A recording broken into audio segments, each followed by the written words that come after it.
आज हम रामायण की एक बहुत ही खास कहानी में उतरने वाले हैं। एक ऐसी कहानी जहां भक्ति और समय के बीच एक अविश्वसनीय दौड़ लगी थी। ये कहानी है अटूट विश्वास की और कैसे उस विश्वास ने असंभव को भी संभव कर दिखाया। और यही सवाल हमारी आज की कहानी का सबसे बड़ा सवाल है।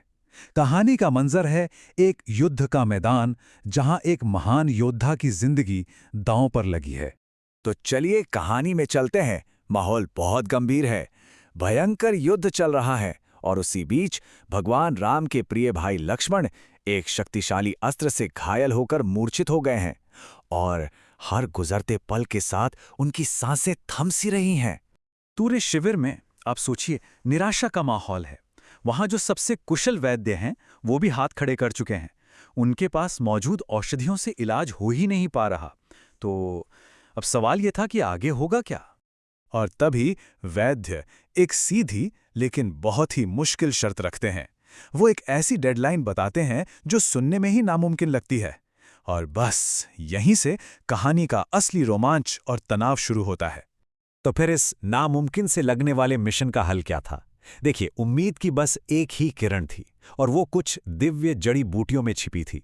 लेकिन उन्हें लाने का जो सफर था उसे लगभग असंभव माना जा रहा था।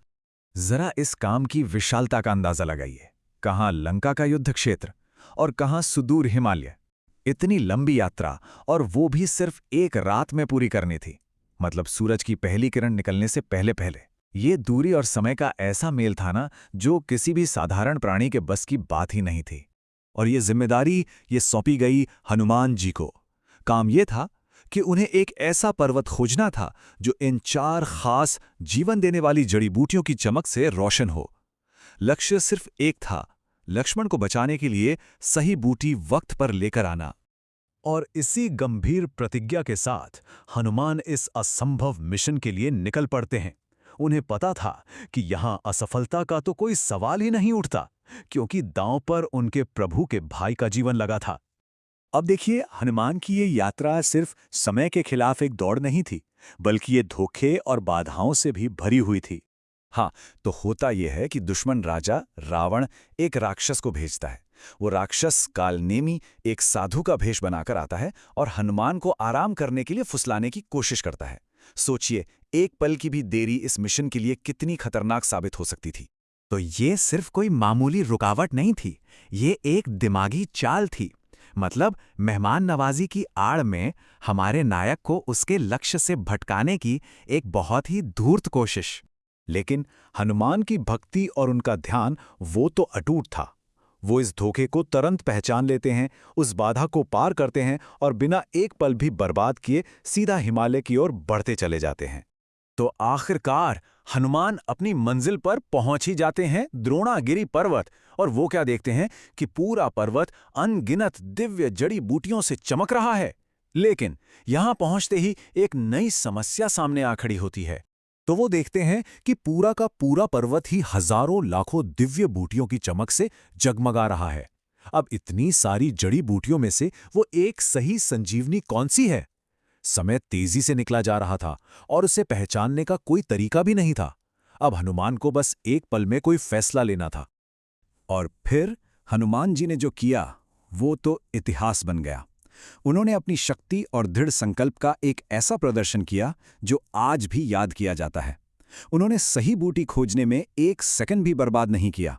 उन्होंने सीधा पूरा का पूरा पर्वत ही उठा लिया और उसे लेकर वापस लंका की ओर उड़ चले। अब वापस लंका चलते हैं। उधर जैसे जैसे सुबह होने को आ रही थी, सारी उम्मीदें दम तोड़ रही थीं। राम अपने भाई को खोने के डर से गहर शोक में डूबे हुए थे। उन्हें लग रहा था कि अब सब कुछ खत्म हो गया है। राम का ये विलाप उस पल की गहरी, बहुत गहरी निराशा को दिखाता है जब वो अपने प्यारे भाई को खोने के गम में पूरी तरह टूट चुके थे।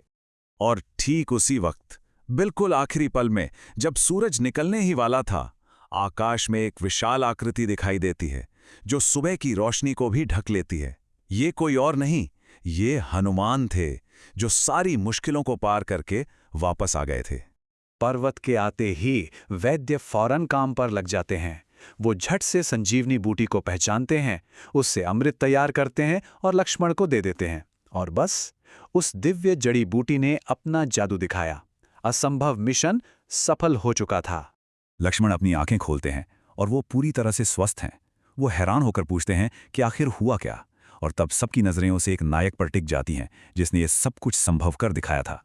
असल में हनुमान जी का ये काम हमें सिखाता है कि अगर विश्वास अटूट हो और संकल्प मजबूत हो तो जो काम सबसे ज्यादा नामुमकिन लगता है ना, उसे भी पूरा किया जा सकता है। और जानते हैं, इसी असाधारण काम के बाद हनुमान जी को वो नाम मिला जो आज भी उनके स्वभाव को बताता है, संकट मोचन, यानी सारे संकटों को हरने वाले। उनकी ये कहानी निस्वार्थ सेवा और भक्ति की एक बहुत ही शक्तिशाली मिसाल है।